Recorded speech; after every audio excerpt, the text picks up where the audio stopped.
ബഹുമാന്യ സമുദായ അംഗങ്ങളെ, ഞാൻ സുരേഷ് കുന്നത്ത്, വിളക്കിത്തല നായർ സഭയുടെ സംസ്ഥാന ജനറൽ സെക്രട്ടറിയാണ്. പ്രിയപ്പെട്ടവരെ, ഞാനിന്ന് 2025 ഏപ്രിൽ മാസം 5-ാം തീയതി ഞാനിന്ന് ഈ ചെയ്യുന്ന വീഡിയോ പരമാവധി നമ്മുടെ സമുദായ അംഗങ്ങളിലേക്ക് നിങ്ങൾ എത്തിക്കണമെന്ന് ഞാൻ ആദ്യമേ വിനീതമായി അഭ്യർത്ഥിക്കുകയാണ്.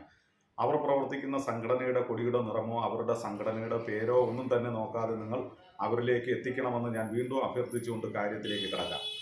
പ്രിയപ്പെട്ടവരെ, ഞാനിന്ന് നിങ്ങളുടെ മുമ്പിൽ ഒരു തെണ്ടൽ ആവശ്യവുമായി നിൽക്കുകയാണ്. ഈ തെണ്ടൽ ആവശ്യമെന്ന് പറയുമ്പോൾ നിങ്ങൾ ദയവായി എനിക്ക് വേണ്ടിയാണെന്നോ എൻ്റെ കുടുംബത്തിന് വേണ്ടിയിട്ടാണെന്നോ എൻ്റെ ഭാര്യയ്ക്കോ മക്കൾക്കോ വേണ്ടിയിട്ടാണെന്നോ ഒന്നും തന്നെ നിങ്ങൾ ധരിക്കരുത്. മറിച്ച് നിങ്ങൾക്ക് വേണ്ടിയല്ല, നമുക്ക് എല്ലാവർക്കും വേണ്ടിയിട്ടാണ് ഞാൻ ഈ തെണ്ടൽ പ്രക്രിയയ്ക്ക് വേണ്ടി ഇന്ന് തുടക്കം കുറിക്കാൻ തീരുമാനിച്ചിരിക്കുന്നത്. പ്രിയപ്പെട്ടവരെ, അത് മറ്റൊന്നിനുമല്ല, നമ്മുടെ ഈ സമുദായത്തിൻ്റെ ഉന്നതിക്കും പുരോഗതിക്കും വേണ്ടി മാത്രമാണെന്ന് ആദ്യമേ നിങ്ങളെ ധരിപ്പിച്ചുകൊണ്ട് ഞാൻ കാര്യത്തിലേക്ക് കിടക്കാം.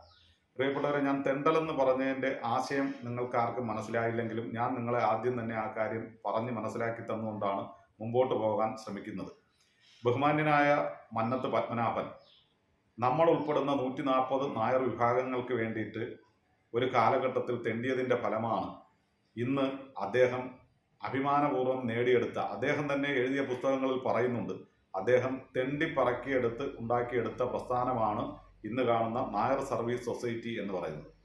എന്തുകൊണ്ടോ പിൽക്കാലത്ത് അത് നായർ വിഭാഗങ്ങളിൽ തന്നെ പിന്നാക്കമെന്നും മുന്നാക്കമെന്നും വേർതിരിച്ച് കണ്ടുകൊണ്ട് പല വിഭാഗങ്ങളെയും മാറ്റി നിർത്തി ഇന്ന് ആ സംഘടന ഒന്നോ രണ്ടോ നായർ വിഭാഗങ്ങളുടെ സമുദായങ്ങളുടെ കയ്യിൽ ആ സംഘടന എത്തിപ്പെട്ടു നിൽക്കുകയാണ്. ഈ സാഹചര്യത്തിലാണ് ഞാൻ നിങ്ങളുടെ മുമ്പിലേക്ക് പുതിയൊരു ആവേശവുമായി മുമ്പോട്ട് വരുന്നത്. പ്രിയപ്പെട്ടവരെ, ഇന്ന് വിളക്കിത്തല നായർ സഭ എന്ന് പറയുന്നത് കാസർഗോഡ് മുതൽ പാറശാല വരെ വിളക്കിത്തല നായർ സമുദായത്തിന്റെ ആവശ്യങ്ങൾ നേടിയെടുക്കുന്നതിന് വേണ്ടി ആവേശവുമായി പ്രവർത്തിക്കുന്ന ഒരു സംഘടനയാണ്. നിങ്ങൾക്കറിയാം, വിദ്യാഭ്യാസ കാര്യങ്ങളിൽ സഭയുടെ നേതാക്കന്മാർ ഇടപെട്ട് നടത്തിയ സമരപരിപാടികൾ, അതോടൊപ്പം തന്നെ നമ്മുടെ PSC ഉൾപ്പെടെയുള്ള സംവരണത്തിന് വേണ്ടി നടത്തിയ സമരപരിപാടികൾ, മറ്റിതര പിന്നാക്ക സംഘടനകളുമായി ചേർന്ന് നടത്തിയ സമരപരിപാടികളൊക്കെ തന്നെ പത്രമാധ്യമത്തിലൂടെയും ദൃശ്യമാധ്യമത്തിലൂടെയൊക്കെ തന്നെ ഇതിനകം നിങ്ങൾ അറിഞ്ഞിട്ടുണ്ടാകുമെന്ന് ഞാൻ കരുതുന്നതല്ല, നിങ്ങളെല്ലാവരും അറിഞ്ഞ നഗ്നമായ സത്യം തന്നെയാണത്. പ്രിയപ്പെട്ടവരെ, ഈ സാഹചര്യത്തിൽ നമ്മൾ ഇങ്ങനെ മുമ്പോട്ട് പോയാൽ മതിയോ എന്നുള്ള ഒരു ചിന്തയും ആവേശവുമാണ് ഞാൻ നിങ്ങളുടെ മുമ്പിലേക്ക് വയ്ക്കുന്നത്. എന്തെന്നാൽ ഇന്ന് എല്ലാ സമുദായങ്ങൾക്കും ഇന്ന് അവർ പ്രവർത്തിക്കുന്ന സംഘടനയ്ക്ക് ഒരു ആസ്ഥാന മന്ദിരം എന്ന് പറയുന്നത് അവർക്കുണ്ട്. നമുക്കും ഉണ്ടോ എന്ന് ചോദിച്ചാൽ ഉണ്ട്. തിരുവനന്തപുരത്തിൽ നിന്ന് 25 കിലോമീറ്റർ മാറിയാണ് നമ്മുടെ സംസ്ഥാന കമ്മിറ്റി ഓഫീസ് പ്രവർത്തിക്കുന്നത്. അതുകൊണ്ട് തന്നെ കേരളത്തിൻ്റെ കാസർഗോഡ് മുതൽ പാറശാല വരെ വരുന്ന എല്ലാവർക്കും അത് ബുദ്ധിമുട്ട് അനുഭവപ്പെടുകയാണ്. എന്തെന്നാൽ നമ്മുടെ ആ ഓഫീസിൽ പോയി കാര്യങ്ങൾ നേടിയെടുക്കുക എന്നത് വളരെ ദുർഘടമായ കാര്യമായതുകൊണ്ട് തന്നെ വിളക്കിത്തല നായർ സഭയുടെ സംസ്ഥാന കമ്മിറ്റിയും അതോടൊപ്പം ആചാര്യ അപ്പാവ് വൈദ്യ ഷടാനന്ദൻ നായർ ചാരിറ്റബിൾ ട്രസ്റ്റും ഒരു തീരുമാനമെടുത്തിട്ടുണ്ട്. ആ തീരുമാനം മറ്റൊന്നുമല്ല, നമ്മുടെ തിരുവനന്തപുരം സെൻട്രൽ കേന്ദ്രീകരിച്ച് നമുക്കൊരു ഓഫീസ് എടുക്കണമെന്നും ആ ഓഫീസ് എന്തിനു വേണ്ടി എന്ന് പറഞ്ഞു കഴിഞ്ഞാൽ കാസർഗോഡ് മുതൽ പാറശാല വരെയുള്ള എല്ലാ സമുദായ അംഗങ്ങൾക്കും അവരുടെ സർക്കാരിതര ആവശ്യങ്ങൾ, അതായത് ഇപ്പോൾ RCC ഉൾപ്പെടെയുള്ള ആവശ്യങ്ങൾക്ക് വേണ്ടി തിരുവനന്തപുരത്ത് വരുമ്പോൾ അവർക്ക് ഒരു കെട്ടിടം ഇല്ലെങ്കിൽ ഒരു വാടക മുറി എടുക്കുക എന്നത് അസാധ്യമായ കാര്യമാണ്. അതുകൊണ്ട് തന്നെ നമ്മുടെ ഓഫീസിൽ താമസിച്ചുകൊണ്ട് അവർക്ക് 1-2 ദിവസം നിന്നുകൊണ്ട് തന്നെ അവരുടെ കാര്യങ്ങൾ യഥേഷ്ടം നേടി പോകുന്നതിലേക്ക് വേണ്ടിയും നമുക്ക് നമ്മുടെ ആസ്ഥാന മന്ദിരമായി നമുക്കൊരു ഓഫീസ് വേണം എന്നുള്ള ചിന്തയിലാണ്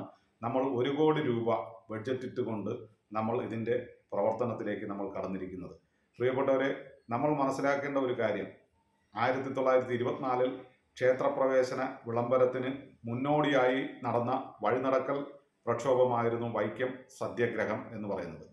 ആ വൈക്കത്തെ ജാതി താലപ്പൊലിക്കെതിരെ വിളക്കിത്തല നായർ സഭ എടുത്ത തീരുമാനവും സമരപരിപാടികളും അന്ന് പല കക്ഷികളും എതിർത്തുവെങ്കിലും ഇന്ന് ലോകത്തിലെ ഏറ്റവും വലിയ സംഘടനയായ RSSും കേരളത്തിലെ ഏറ്റവും വലിയ സമുദായ സംഘടനകളിൽ ഒന്നായ SNDPയും KPMSും മറ്റിതര സമുദായ സംഘടനകളും ഒക്കെ തന്നെ അംഗീകരിച്ചുകൊണ്ട് ഇന്ന് 2025 പ്രസ്താവന ഇറക്കിയിട്ടുണ്ട്.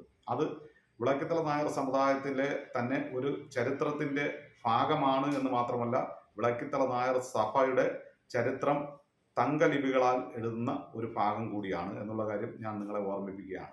അതുകൊണ്ട് തന്നെ പ്രിയപ്പെട്ടവരെ, ഇതൊരു വലിയ ടാസ്ക്കാണ്. നിങ്ങൾ ഒന്ന് മനസ്സിലാക്കേണ്ടത്, ഇത്രയും നാൾ ഈ സഭ പ്രവർത്തിച്ചത് എങ്ങനെയാണെന്ന് നിങ്ങളിൽ ഒരാൾ പോലും, ഒരു കരയോഗ കമ്മിറ്റി പോലും അന്വേഷിച്ചിട്ടില്ല. ഒരു നിവേദനം കൊടുക്കണമെങ്കിലോ ഇല്ലെങ്കിൽ ഒരു പത്രപ്രസ്താവന കൊടുക്കണമെങ്കിലോ എത്ര രൂപ ചിലവാകുന്നു, അതിന് എത്ര രൂപയുടെ ചിലവുണ്ട്, ഇല്ലെങ്കിൽ എത്ര പേര് പോയാണ് അത് ചെയ്യുന്നത്, ഇല്ലെങ്കിൽ മറ്റു തര ആവശ്യങ്ങളുമായി സർക്കാരിതര ആവശ്യങ്ങൾ നിങ്ങൾ കണ്ടുകൊണ്ടിരിക്കുകയാണ് നിരന്തരം. ഞാനും എന്നോടൊപ്പം വിവിധ പ്രവർത്തകരും ഒക്കെ തന്നെ നിയമസഭയിലും അതോടൊപ്പം തന്നെ മുഖ്യമന്ത്രിയെയും മറ്റുതര മന്ത്രിമാരെയും പിന്നോക്ക വകുപ്പുമായി ബന്ധപ്പെട്ടും ഒക്കെ തന്നെ നിരവധി ആവശ്യങ്ങളുമായി പോകാറുണ്ട്. ഇത് ഒരു തരത്തിൽ പോലും നിങ്ങളെ നമ്മളിലുള്ള ഒരു കരയോഗങ്ങളെയും ബുദ്ധിമുട്ടിച്ചു കൊണ്ടല്ലായിരുന്നു നമ്മുടെ ഇത്രയും നാളത്തെ പ്രവർത്തനം. ഓരോ സമ്മേളനം കഴിയുമ്പോഴും ലക്ഷക്കണക്കിന് രൂപയുടെ നഷ്ടങ്ങളാണ് ഈ സംഘടനയ്ക്ക് വന്നിട്ടുള്ളത്. അത് എങ്ങനെ തീർക്കാമെന്ന് കൂടെ നിൽക്കുന്നവർ പോലും ഇതുവരെയും ചോദിച്ചിട്ടില്ല. അതൊക്കെ നമുക്ക് പിന്നീട് ഒരു അവസരത്തിൽ പറയാം. കാരണം ഈ വീഡിയോ നീണ്ടുപോകുന്ന വീഡിയോ ആയതിനാൽ എല്ലാവർക്കും അത് ബുദ്ധിമുട്ടുണ്ടാക്കുമെന്നുള്ളതിനാൽ ഞാൻ നിങ്ങളോട് എളിയ ഒരു അഭ്യർത്ഥന നടത്തുകയാണ്.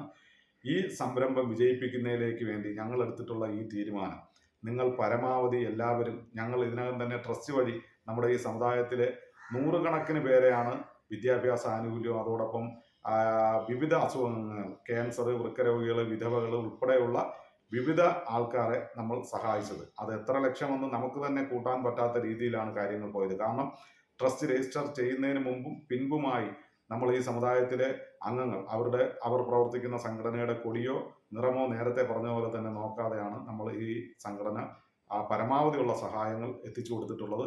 അതുകൊണ്ട് ഇപ്പം ഞങ്ങൾ നടത്തുന്ന ഈ ആവശ്യം നമ്മുടെ പൊതുവായിട്ടുള്ള ആവശ്യമായി കണ്ടുകൊണ്ട് നിങ്ങൾ എല്ലാവരും ഇതിനു വേണ്ടിയിട്ട് നിങ്ങളുടെ അകമഴിഞ്ഞ എല്ലാവിധ സഹായ സഹകരണങ്ങളും തന്ന് സഹകരിക്കണമെന്ന് അഭ്യർത്ഥിച്ചുകൊണ്ട് ഞാൻ നിർത്തുന്നു.